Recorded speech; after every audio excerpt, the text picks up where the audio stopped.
el alza salarial es un asunto que todos los años se convierte en un conflicto. Por un lado, los trabajadores aspiran a tener mayores ingresos, obviamente, que les permita solventar de mejor manera su subsistencia. Y por otro, los empresarios plantean que no se puede encarecer más los costos de producción por un encarecimiento de la mano de obra. Es el eterno conflicto entre el capital y el trabajo.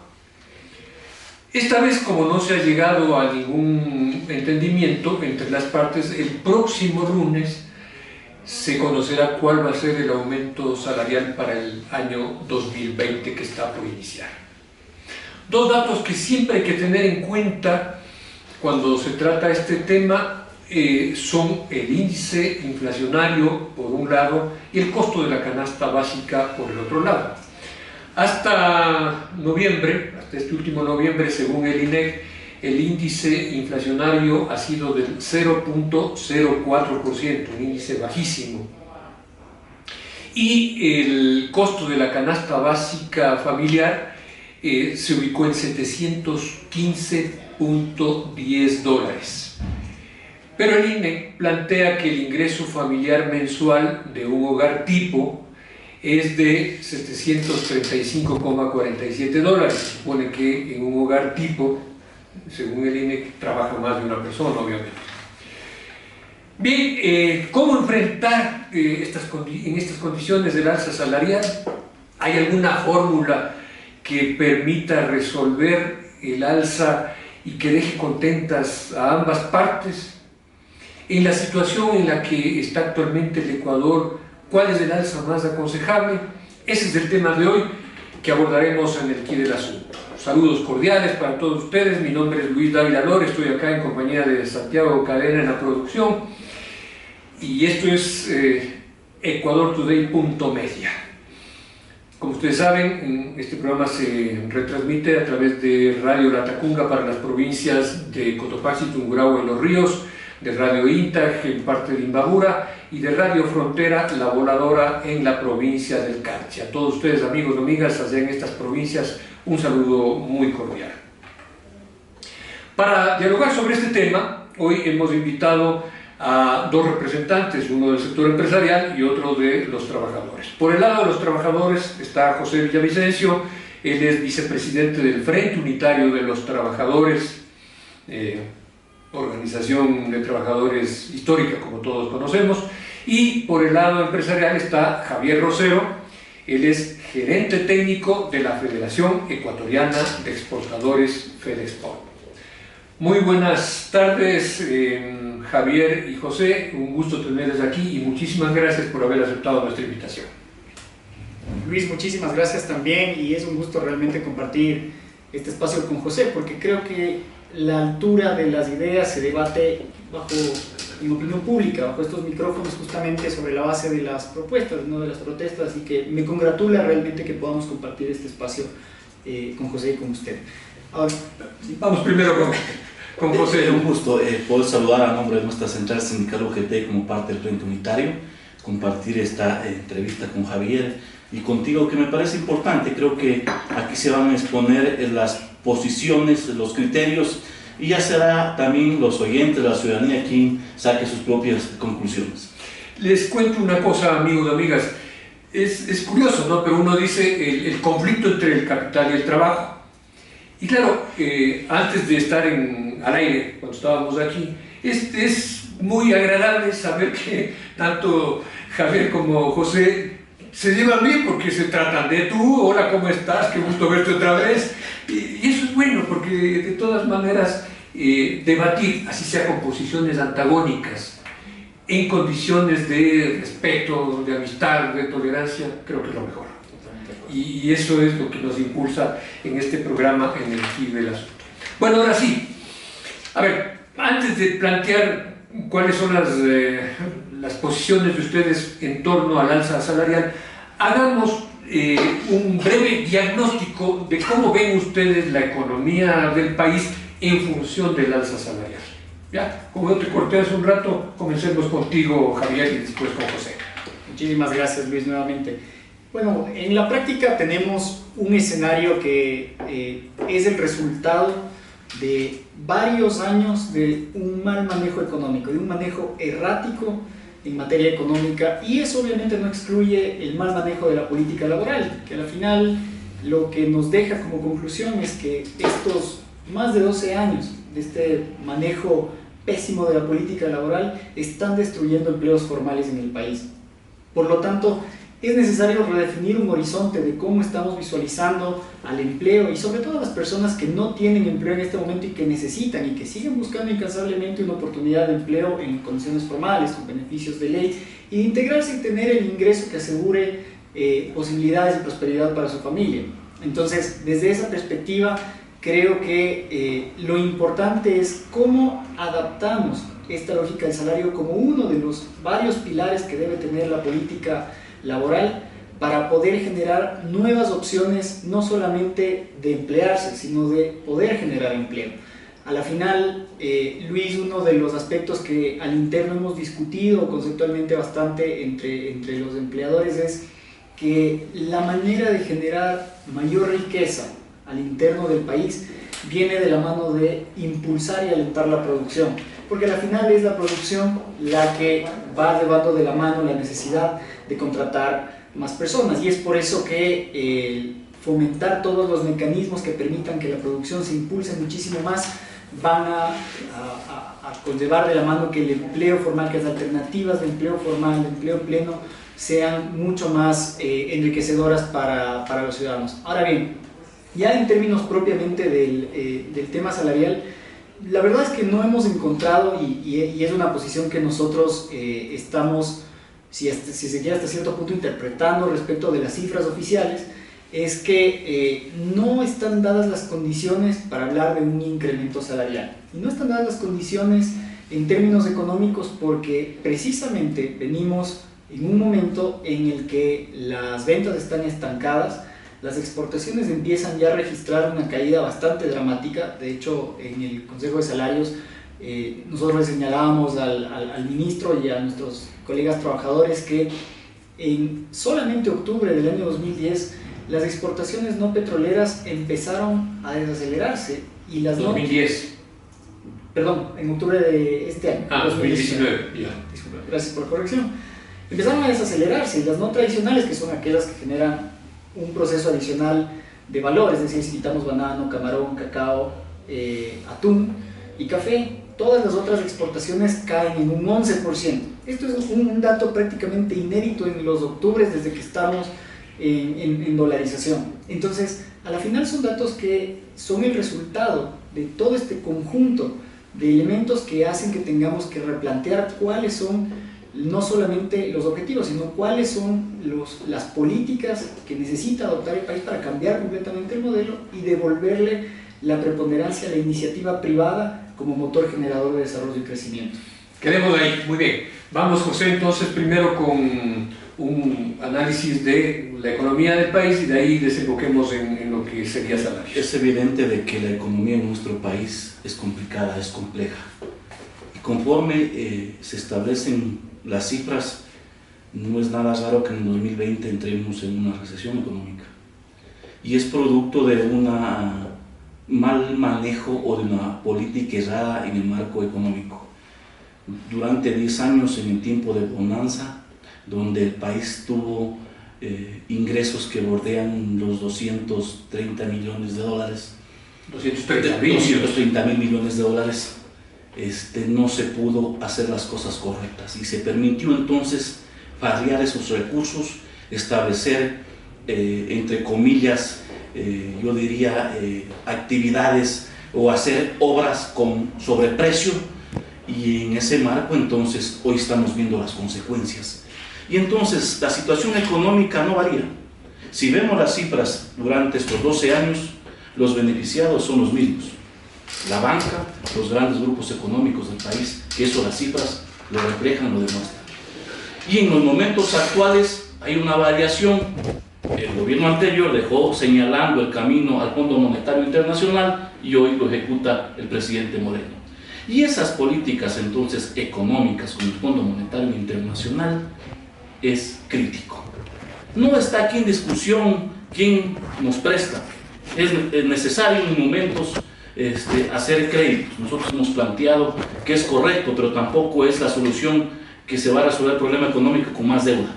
Y sobre todo cuando esa deuda no es para inversión, sino es para gasto corriente y para gasto que no vemos que lo requiere hoy el país. En la actualidad se está haciendo un gasto de inversión para dar protección a los policías y a los militares. ¿Con qué objetivo? Con reprimir al pueblo ecuatoriano sobre las manifestaciones. Entonces, esos préstamos no son para inversión y entonces la situación se va complicando más. Entonces hoy obedecemos a una política neoliberal del Fondo Monetario Internacional que aterriza en el hecho de que si no tomo medidas en contra del pueblo ecuatoriano, entonces no te entrego los recursos, los 4.200 millones, que en el total son 10.200 millones de acuerdo a las cifras que se han dado por parte del Ejecutivo. Entonces vemos que se toman medidas parches. Una ley de simplificación tributaria que busca tener unos ingresos de 500 a 300 millones de dólares, pero que no va a resolver el problema general, que es el tema de resolver el déficit y sobre todo resolver el empleo en el país. Si no tenemos una economía sólida, sustentada, entonces podemos hacer los cambios que quieran en tributación, en materia laboral, pero no se va a resolver el tema del empleo si no hay una economía sólida. Y entonces vemos de que se sigue tomando medidas que no son las adecuadas. Los trabajadores, los sectores sociales hemos planteado otras alternativas que no se toman en consideración y entonces si no corregimos la política económica en nuestro país nos vamos a seguir complicando. Esa es la palabra real. Las cifras conforme se vienen dando para el 2020 vemos de que es crítica. Entonces el gobierno debería repensar el tema de la política económica. Caso contrario, vamos a seguir con lo de siempre. Lo decía el prófugo de la justicia o el expresidente días anteriores en Argentina. ¿Qué se queja la banca? ¿Qué se quejan los grandes grupos económicos? Si mi gobierno ganaron 3 veces más. Pero el pueblo ecuatoriano y la mayoría del pueblo ecuatoriano se está muriendo de hambre porque no tiene empleo. Y entonces pasa por discutir una economía sólida en nuestro país. Bien, antes de venir a este debate, consulté con una persona que lleva la contabilidad de varias empresas, que algunas son un poco grandes, otras son pequeñas empresas, y le dije, a ver, tú, como persona contadora, dime la plena, respecto del alza salarial, ¿está bien $1? ¿Está bien $20? ¿O está bien $95? La respuesta de ella fue, $1 sería una ofensa. Bueno, me dijo ella. La propuesta de $20, dice, yo pienso que sí pueden los empresarios aguantar eso en las actuales circunstancias. La del 95, ella me dijo también, es muy difícil. Sí, dijo, piensa en una empresa que tiene más de 100 trabajadores, multiplique eso por 95 y por cada mes es altamente complicado. Pero una persona contable me manifiesta eso y además ella porque maneja los números. ¿Qué opinan ustedes de esto? Tú, Javier, ¿crees que $1 no va a ser más que no sería más que una ofensa a lo mejor para los trabajadores y que hay que pensar en algo más para dinamizar incluso la economía? Nosotros creemos que la peor ofensa que puede tener la ciudadanía es no tener el derecho al empleo. Y una buena parte de esto viene explicado también si es que nosotros tenemos incrementos salariales que no se corresponden con la realidad de la economía. Obviamente, y yo creo que como ser humano, ya no hablaría solamente en esta parte como representante de los empleadores, la aspiración de tener un mejor ingreso, un mayor ingreso, me parece natural y hasta legítimo, absolutamente legítimo.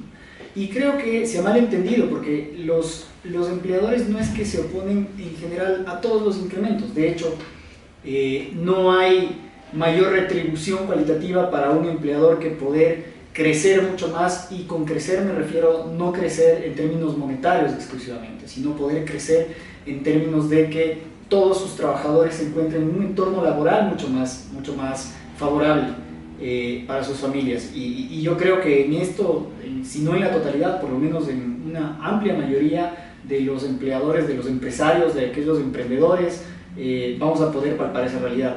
Entonces, a la final, si es que es $1 o son $98, creo que la discusión realmente radica en un concepto, y es que poder avanzar en un incremento salarial debe venir de la mano de un incremento también del tamaño de la producción. Porque al final, digamos, repartir un ingreso que no se ha generado no genera riqueza. Y prueba de ello, por suerte, recientemente la historia nos deja demostrado que aquellos incrementos salariales por decreto no funcionan. El caso de Venezuela. El caso de Venezuela es absolutamente clarísimo.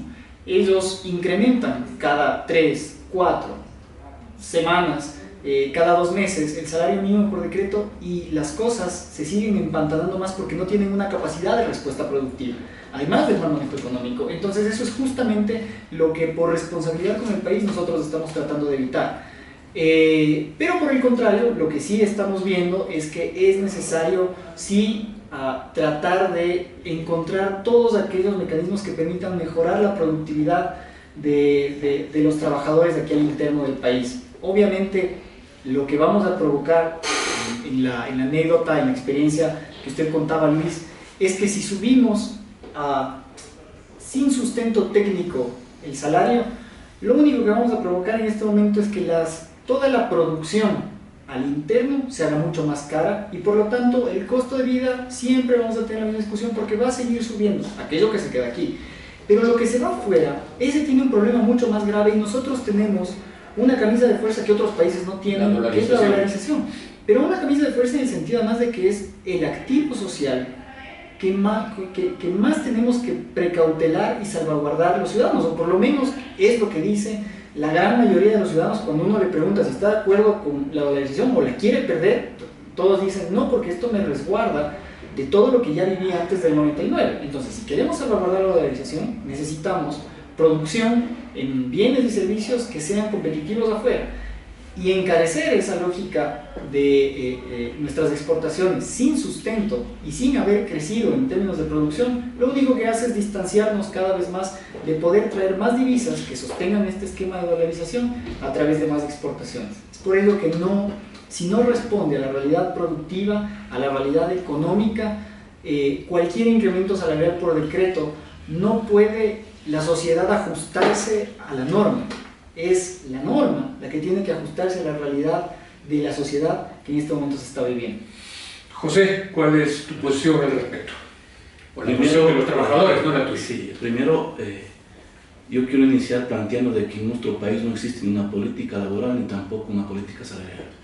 Segundo, no se cumplen ni siquiera las normas en el país. Y cuando hablo no se cumplen las normas en nuestro país, yo me refiero a que no se cumple la misma Constitución que fue aprobada en el 2008. La Constitución, en el 328 y la 25ª transitoria, habla de que el salario tiene que ser de carácter progresivo, para que el trabajador y su familia pueda vivir dignamente. Eso no se cumple. Han pasado 10, 12 años y ni siquiera el salario de $394 cubre el 55% del costo de la canasta básica, que está en $725, y en otras ciudades más caras. Y entonces viene el justificativo de que no solo una persona debe tener ingresos, sino los perceptores. Yo digo eso es inconstitucional, porque ese invento, y digo invento, lo hicieron a través de la Ley de la Productividad en el 2010, avalizados por el correísmo para congelar los sueldos y salarios. El otro elemento es evidente de que necesitamos establecer una política salarial y un ingreso digno, justo, en el marco de recuperar la misma economía y el empleo. ¿Por qué el FUD ha planteado el 25%? Se ha perdido el poder adquisitivo 2016-2019 en un 50%. Con la propuesta que plantea el FUD se busca recuperar por lo menos un 50% del poder adquisitivo de la gente. Javier habla de producir más. ¿Cómo producimos más si es que el mismo trabajador no tiene o el ciudadano no tiene para comprar porque no tiene circulante? Entonces hay que mejorar esos ingresos, porque se ha perdido el poder adquisitivo. Entonces, si hay mejores ingresos, se va a generar demanda. Si hay demanda hay producción, y si hay producción va a haber empleo. ¿Por qué se mejora la economía en los meses de diciembre y enero? Se mejora la economía, y ahí no se necesita ser, yo digo, economista. Se mejora la economía porque existe un ingreso adicional, si cabe el término, que es el 13º sueldo. Entonces tenemos una economía mejorada. Y entonces es evidente de que nosotros hemos venido planteando de que se debe establecer una política para de aquí a 5 años cumplir lo que dice la misma Constitución. Y viene la otra parte que dice, yo digo siempre han planteado un círculo vicioso desde los empleadores. Flexibilización laboral, congelamiento de sueldos y despidos. Ese siempre ha sido el planteamiento. Y entonces nosotros decimos, hay que darle un ingreso sustentable para mejorar la economía. Pongamos 2 ejemplos. En el 2008 se incrementó 30 horas.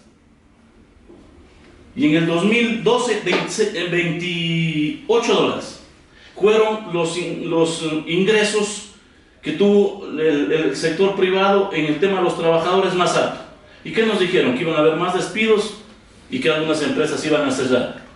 Y no sucedió eso, porque ahí se mejoró el poder adquisitivo de las personas y ese trabajador puede consumir lo que él mismo produce. Como un elemento adicional, en nuestro país no ha habido durante estos 12, 13, 15 años una política general de sueldos y salarios. Lo que ha habido una fijación que no sobrepasa el 18%. 2006, 10 dólares y así sucesivamente hasta el 2019 que hubieron un incremento de 8 dólares. Entonces, no ha habido una política de incremento general de sueldos y salarios.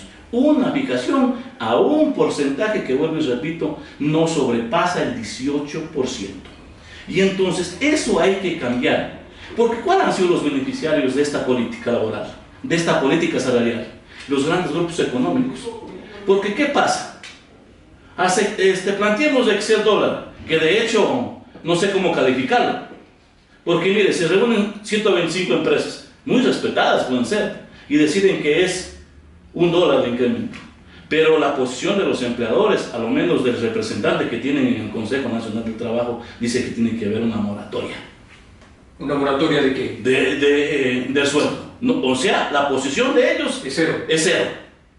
Capaz que es mejor plantear moratoria que $1, no sé. Pero, o sea, eso no puede ser posible. De ninguna manera, porque eso es gravísimo. Y entonces, nosotros sí consideramos de que un 25% va a mejorar la economía. Tomemos ejemplo lo que pasó en Grecia. O en Portugal, para ser más específico. Portugal dijo, a ver, señores del Fondo Monetario, aquí no me sirven. Váyanse a otro lado con sus políticas neoliberales. Y planteó una política de duplicar los ingresos a los ciudadanos y hoy esa economía es referente de otros países. Que se tomaran otras decisiones y otras medidas, sí, que hay que hacer. Porque mire, ¿cuál es aquí la diferencia entre los grandes grupos económicos y la pequeña y mediana industria? Que de esta política se benefician los grandes y se perjudica a la pequeña y mediana industria. ¿Y qué hemos planteado nosotros?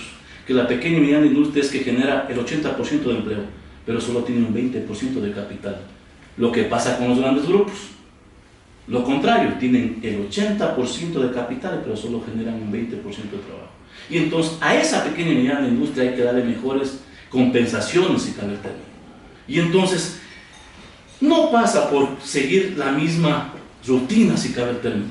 Llega diciembre, segunda, tercera semana, a discutir política salarial cuando esto tiene que ser permanente, cumpliendo lo que dice la Constitución y las recomendaciones de la OIT en su convenio 131, que dice que hay que revisar la situación del pueblo ecuatoriano, el costo de vida, la producción, etcétera, etcétera. Varios aspectos que plantea el convenio 131 de la OIT. Pero ¿qué sucede en la actualidad? 3 reuniones. En 3 reuniones de 2 horas y 3 horas, por más iluminados que seamos, vamos a tener la capacidad de conocer la realidad de los ecuatorianos. Es evidente que no. Y entonces, ¿qué pasa al final del día? Como en las 3 reuniones no hay acuerdos, decide el gobierno a través del Ministerio del Trabajo. Entonces, es evidente que hay que cambiar y establecer, o por lo menos dar inicios de una verdadera política de empleo y una política salarial en el país. Les recuerdo, amigos, amigas, que estamos con José Villavicencio, vicepresidente del Frente Unitario de los Trabajadores, y con Javier Rosero, gerente técnico de la Federación Ecuatoriana de Exportadores FEDEXPORT.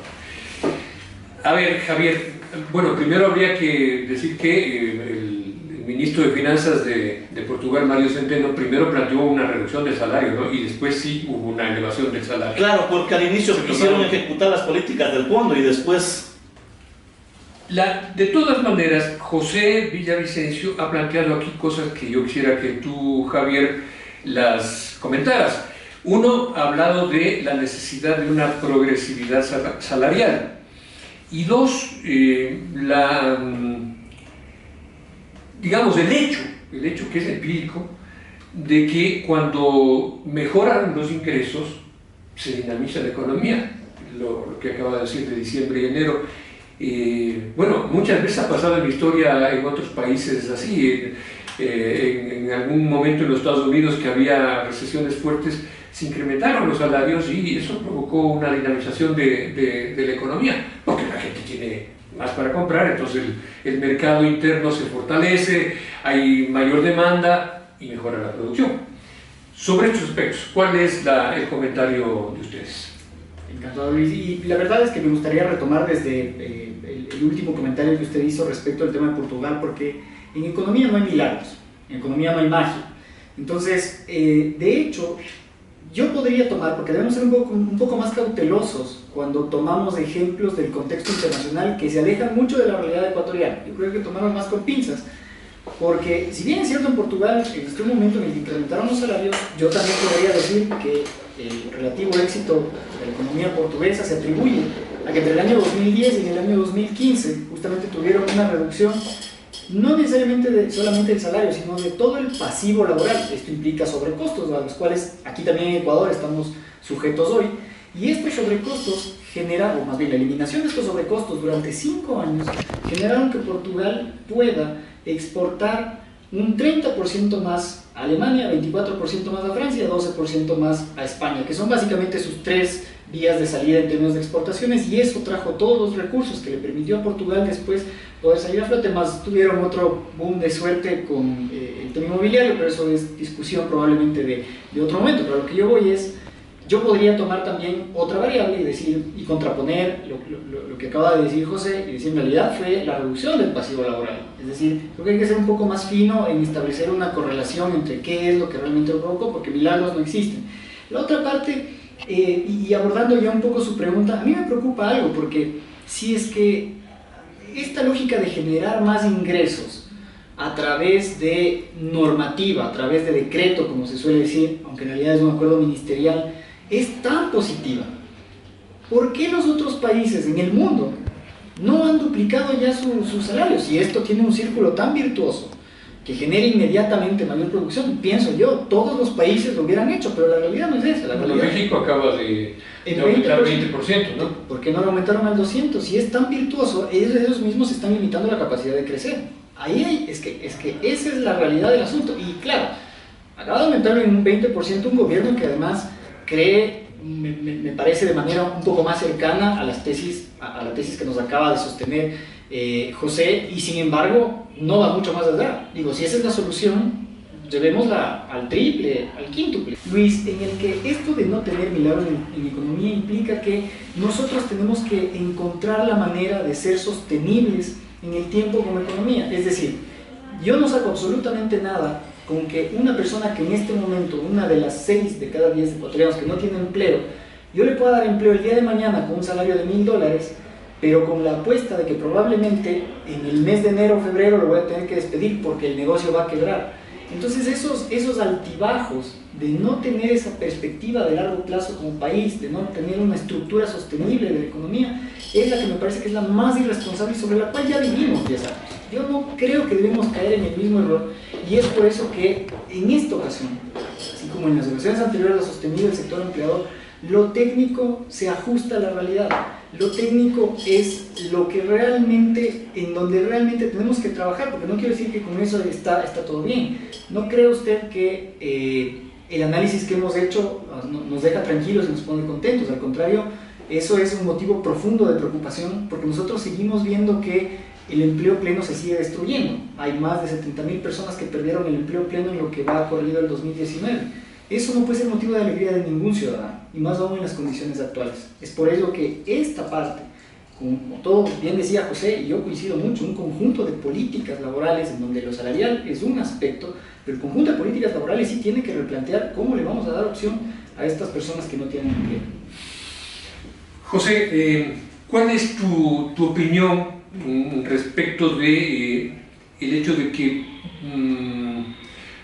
se tome en cuenta para el alza salarial el componente del salario de los trabajadores principalmente, y no se tome en cuenta otros componentes que podrían generar una mayor productividad? Por ejemplo, mejorar la infraestructura en las empresas, mejorar su capacidad productiva, en fin. A ver, el problema es de que hoy se viene discutiendo el tema salarial en base a un decreto. Ese es el tema. ¿Y cuál es el punto de ese decreto? El tema de la inflación. Y no se ven nosotros realidades del país y del pueblo ecuatoriano. Y por eso es lo que nosotros hemos venido planteando, que hay que cambiar esas reglas del juego, de análisis, de debate. Y tiene que hacerse anualmente, por última cada 3 meses, pero no diciembre, para ver si es que nos ponemos de acuerdo o si no pasa lo que ha pasado durante estos 12 y más años. Y entonces el problema es de que sí, se han perdido empleos, y hay varias aristas, porque se despiden, otros también se han jubilado, y también porque hay empresas de que se autocierran para no cumplir los derechos de los trabajadores. No es general, pero lo existe. Y esto ha pasado como los ingresos de 160, con 354 y con 394 dólares. Y entonces es real lo que dice Javier, se han perdido más de 70.000 empleos plenos, pero una de esas es porque se despide. Y si hablamos del sector público, se han perdido más de 55.000 empleos. Y entonces, ¿cómo mejoramos eso? Y volvemos a lo de antes. Si no tenemos una economía fortalecida, podemos hacer los cambios que requiramos en el tema de legislación laboral, pero eso no va a ser milagros. Si podemos ponernos de acuerdo, hoy cambiamos las reglas del juego del trabajo, ¿se van a resolver los 5 millones de ecuatorianos de la población económicamente activa que están en desocupación y en su desempleo? Es evidente que no. Y entonces nosotros hemos planteado 5 ejes que debería el Estado tomar en consideración para generar empleo. El tema del turismo, el tema de la construcción, el tema de una política agraria, el tema de la manufactura, el tema de comercio y servicios, que son, si cabe el término, los 4 o 5 actividades que se genera mayor empleo. Y entonces, si no tomamos en consideración estos elementos de cómo vamos mejorando estas actividades, vuelvo y repito, podrán haber las reformas que sean, pero no se va a resolver el tema del empleo en nuestro país. Pero volviendo a la pregunta que yo te decía, ¿no crees que hay un problema también de buscar una mejor productividad desde los otros factores que producen? Sí, pero hay un elemento, yo estoy de acuerdo, la mayoría de las empresas no están ocupando el 100% de la producción, lo están haciendo un 60%, lo están haciendo un 60%, y que han tenido beneficios, sí las han tenido, no digamos que tampoco no han tenido, condenación de multas e intereses, les han revisado el tema de la energía eléctrica en el tema nocturno, el Estado hoy está asumiendo el tema del aporte al IES para los jóvenes que hacen pasantías, que eso anteriormente no había. Entonces se han tenido algunas cosas importantes, pero a cambio de eso se ha generado empleo, no se ha generado. ¿Qué nos dijeron a través de la ley de la productividad número 1? Claramente, vamos a condonar multas, intereses y recargos a cambio de generar empleo. Pero las cifras demuestran lo contrario, y Javier lo ha ratificado. En vez de generar empleo, lo que han hecho es perderse. Y entonces es evidente de que hay que hacer una discusión real y tomar varios aspectos. Y yo ratifico el tema de fomentar de mejor manera una política en la pequeña y mediana industria. Voy contigo, Javier, con la pregunta que le acabo también de hacer a José, porque a mí siempre me parece que se pone la montura en el trabajo y no en los otros factores de la producción, que hay otros factores ¿verdad?, que pueden mejorar la productividad. ¿Por qué siempre se trata, en nuestro país al menos, de decir, para ser más competitivos hay que frenar los salarios? Justamente, de hecho, ese dato lo calculó la CAF, que es el Banco de Desarrollo de América Latina, antes la Corporación Andina de Fomento, y ellos sostienen que el crecimiento anual, desde que estamos en dolarización, como país, el crecimiento anual del salario real promedio es del 9.3%. El crecimiento promedio del salario real en el Ecuador, desde que estamos en dolarización, real, ni siquiera nominal, el real, es del 9.3%. Entonces, para hacerlo fácil, dejémoslo en 9, ¿ok? Y el crecimiento de la productividad laboral, porque de ahí voy a ir a los otros factores que usted me preguntó, Luis, es apenas del 1.3%, dejémoslo en 1. Entonces, quiere decir que el salario real en Ecuador, desde que estamos en dolarización, está creciendo 9 veces más rápido que lo que está creciendo la productividad laboral. Y eso es absolutamente insostenible en un esquema en el que nosotros tenemos que ser competitivos, como señalaba, para poder traer las divisas que permitan, ahí sí, repartir la riqueza y generar desarrollo sobre todo. Entonces, ese es un aspecto fundamental. Pero la competitividad se puede mejorar a través de otros factores. Por supuesto, es un conjunto de todos los factores. Y nosotros lo hemos señalado, y yo quiero retomar una parte que decía José, porque me parece muy importante.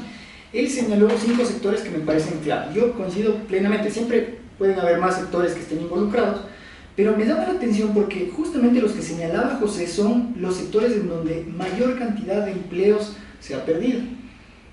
Turismo, en restaurantes y hoteles, la manufactura, el sector público, también lo señalaba, construcción, y la parte agrícola, evidentemente, en donde ya la ruralidad juega un papel adicional. Entonces, si nosotros tratamos de encontrar un factor común que enlace por qué estamos perdiendo empleos plenos en estas ramas de la producción, es justamente porque estos sectores no responden a la misma realidad o a la misma dinámica laboral que uno tiene en una oficina. En el campo, por ejemplo, o en la pesca, los factores climatológicos o los factores propios de la cosecha hacen que uno no pueda entrar como en la oficina a las 8 de la mañana y salir a las 5 de la tarde, sino que depende de los momentos de cosecha. Pero hoy por hoy es muy difícil poder generar esa adaptabilidad para que el trabajador pueda encontrar, en acuerdo mutuo de las partes con el empleador, un esquema horario que le permita beneficiar tanto su tiempo de libertad, su tiempo personal, y conjugarlo y hacerlo converger con los objetivos de la productividad empresarial que ya tiene propiamente la empresa. Entonces, parte de que todas las inversiones que pueda hacer una empresa, usted nos decía, por ejemplo, ¿qué tal si invierte en infraestructura o en maquinaria? Perfecto, se puede hacer. De hecho, en el último año el sector empresarial ha tenido más de 12.000 millones de formación bruta de capital fijo, en la privada me refiero, y se sigue invirtiendo, se sigue creando. Pero digamos, no nos sirve absolutamente de nada generar mucha más construcción, más establecimientos, más inversión, galpones, logística y todo, si es que no tenemos todo el acompañamiento de la mano de obra que lo puede echar a andar, indiscutiblemente. Y la manera de echarlo a andar es darle esa posibilidad de que tenga esa flexibilidad, esa adaptabilidad para llegar a ese acuerdo con el trabajador, sin los sobrecostos que son innecesarios. Se reconoce evidentemente la necesidad de que todos los derechos y todos los beneficios de ley se mantengan precautelados, pero no aquellos sobrecostos que hacen que, por ejemplo, a igual trabajo que podemos hacer los dos, yo tenga mayor remuneración. Eso contraviene un principio constitucional y no tiene sentido. Pero hoy por hoy, en los contratos ocasionales, en los contratos eventuales, si es que a mí me contratan para sustituir las actividades de cualquiera de ustedes dos, yo tengo un premio adicional del 35%. ¿Por qué? Entonces, este tipo de fórmulas que en realidad lo único que hacen es distanciar la posibilidad de traer de generar nuevas posibilidades de contratación, de generar nuevas fuentes de empleo, lo único que hacen es que las empresas empiecen a pensar en dónde es más sostenible mi negocio. Ya llega un punto en que tú dices, es Ecuador el lugar en donde se puede hacer, en donde es viable el negocio, y es una cuestión a veces de supervivencia, no es una cuestión solo de rentabilidad ni de las grandes solamente, sino ya hablamos de las pequeñas y medianas que realmente no encuentran una alternativa para poder crecer. Para cerrar con un dato, lo curioso dentro de la estructura y del tejido empresarial que tenemos en el Ecuador es que José tiene razón, las pequeñas y medianas son las micro, obviamente son las que más generan empleo en el país, pero las que más empleo formal generan son las grandes, formal. Y esto es natural, porque finalmente una empresa grande ha alcanzado el músculo suficiente como para poder tener una situación de formalización absoluta a todos sus trabajadores. Lo cual no quiere decir que hay que atacar a la grande, sino lo que quiere decir es que tenemos que empujar a las pequeñas y medianas para que se hagan grandes y a las micro para que se hagan pequeñas y sigan transcurriendo ese camino. Entonces, a la final, todo nos indica hoy por hoy tal cual están las cosas, que si no apostamos a la productividad, el BID, en un estudio que hizo el año pasado, encontraba que si usted es una pequeña o mediana empresa o un emprendimiento, tiene una probabilidad, en Ecuador me refiero, tiene una probabilidad de entre el 70 y 97%, dependiendo de su tamaño, de no crecer. No solo de morir, porque ya los datos de cuántas empresas, de que 4 de cada 5 emprendimientos no logran sostenerse en tiempo, todos lo sabemos. Pero el otro dato, de no crecer, estar condenado a ser una empresa pequeña, porque no existe la posibilidad de tener un marco laboral adecuado para poder tener mayor contratación de personal, eso sí les damos la atención. Una repregunta aquí. ¿Sí? ¿No sería posible que los incrementos salariales se hicieran con base en la tasa de ganancia de las empresas y no con los índices de inflación y del costo de la canasta básica unificada? Y curiosamente es una muy buena pregunta, Luis, yo se lo reconozco porque esta discusión la tuvimos informalmente al interno del consejo, minutos antes de empezarla. Nos planteó un colega de los trabajadores esta misma pregunta. Y lo que nosotros le decíamos es, mira, si tú descompones un poco cómo es la realidad del país, vas a encontrar que si tú separas las 20 primeras empresas, las más grandes me refiero, el deterioro en la rentabilidad de las empresas es muy visible. Si separamos las primeras 50 y peor las primeras 100, nos vamos a dar cuenta que desde la empresa 101 en adelante por tamaño, ya los niveles de rentabilidad empiezan a ser lo suficientemente bajos como para que el dueño de la empresa empiece a pensar, este capital está mejor invertido en la empresa o mejor vendo todo y pongo el dinero en el banco que me da igual o mayor rentabilidad que lo que tengo en este momento.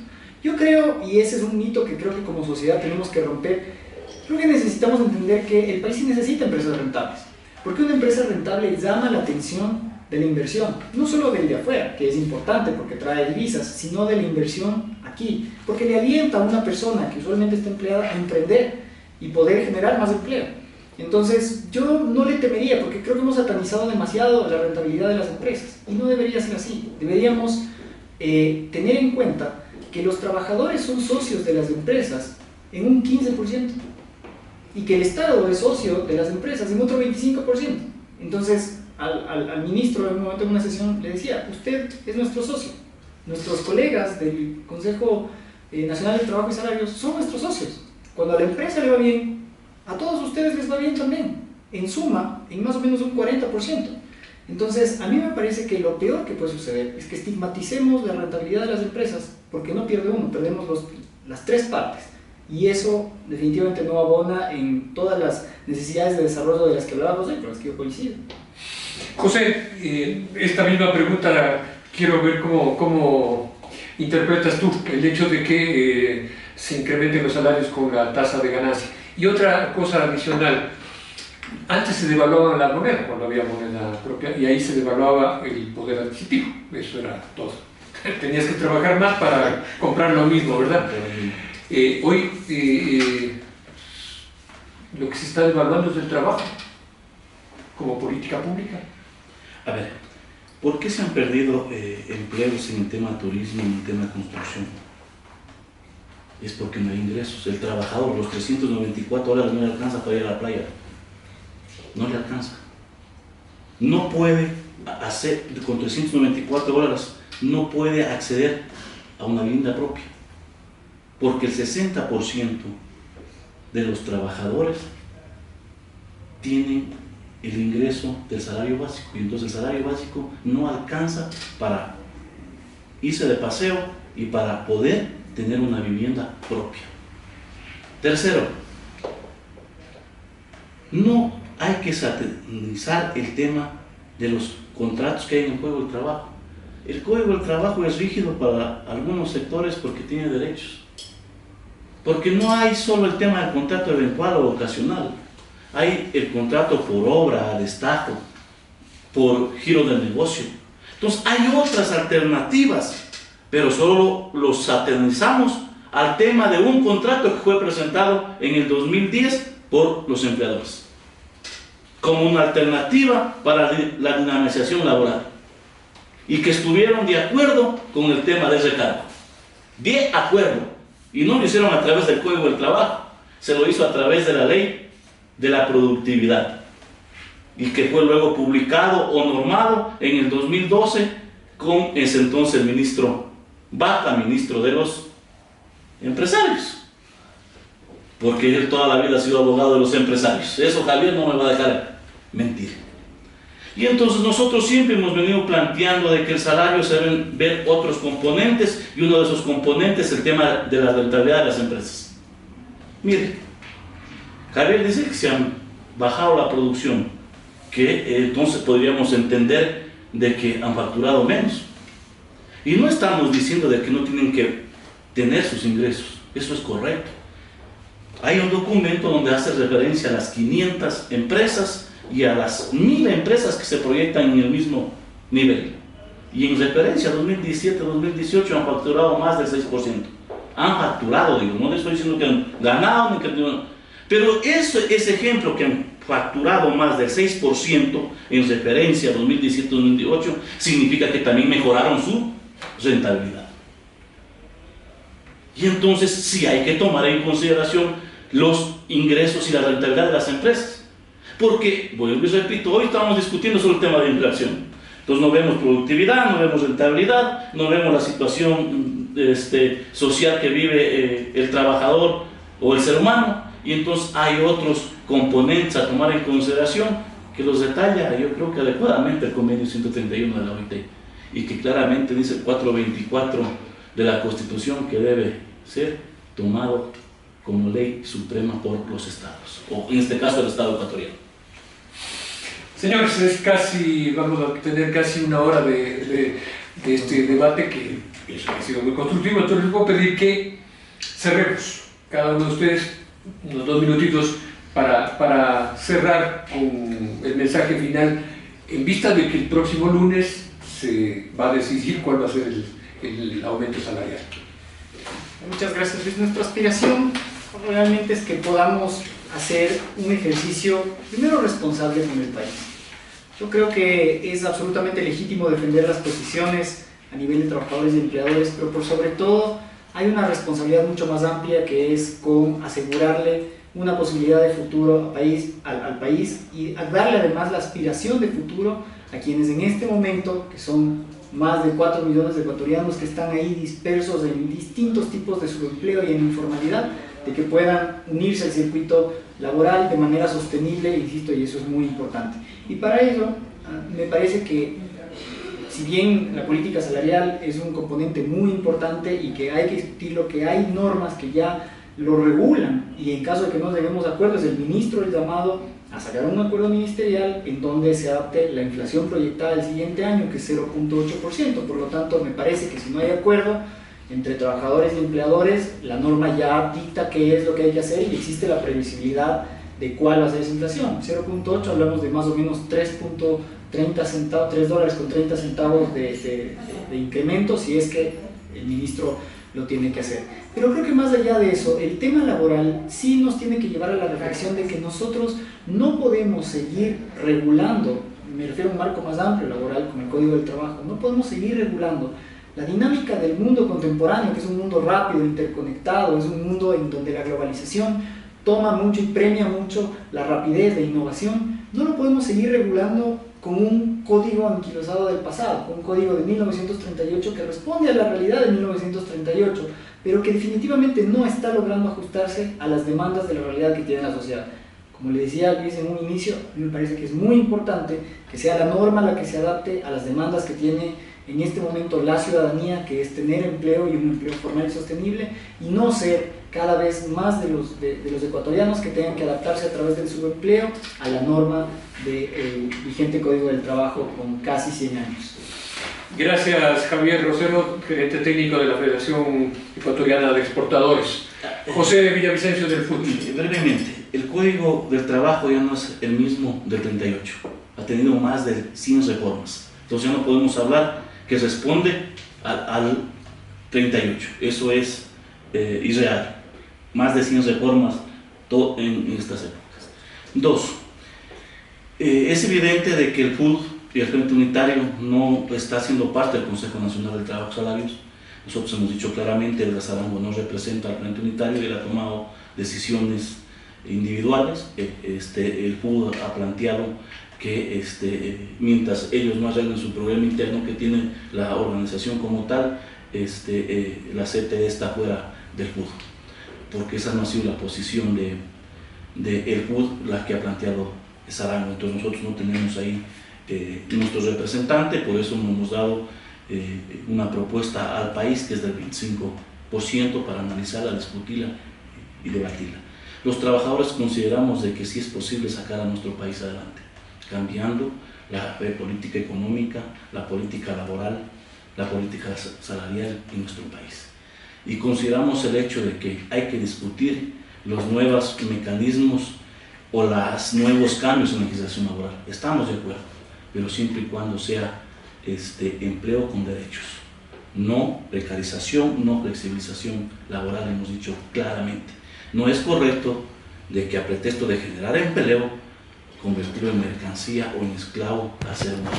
Partamos por respetar al ser humano y el trabajo es parte de los derechos humanos que son fundamentales. Y en esa línea nosotros vamos a seguir trabajando porque creemos en el país y creo que es posible darle una alternativa adecuada al pueblo ecuatoriano y si es posible salir adelante, dejando a un lado las políticas neoliberales y las políticas que benefician solo a 2 o 3 sectores, sino pensando en los 17 millones de ecuatorianos. Y en esa línea los trabajadores vamos a seguir aportando, vamos a seguir contribuyendo porque creemos de que lo hemos hecho durante toda la historia del retorno a la democracia, si cabe el término de que cuando hablamos del retorno a la democracia se habla de los ex vicepresidentes o de los actores políticos o no se habla de los trabajadores y de las organizaciones sociales, que ahí está la verdadera participación y democracia en el país.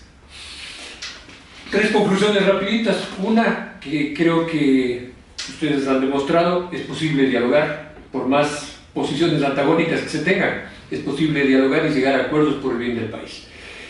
Segundo, creo que ustedes dos de alguna manera han señalado esto, no sé si me equivoco contigo, pero como que en el país no hay una política salarial. ¿Tú estás de acuerdo con eso?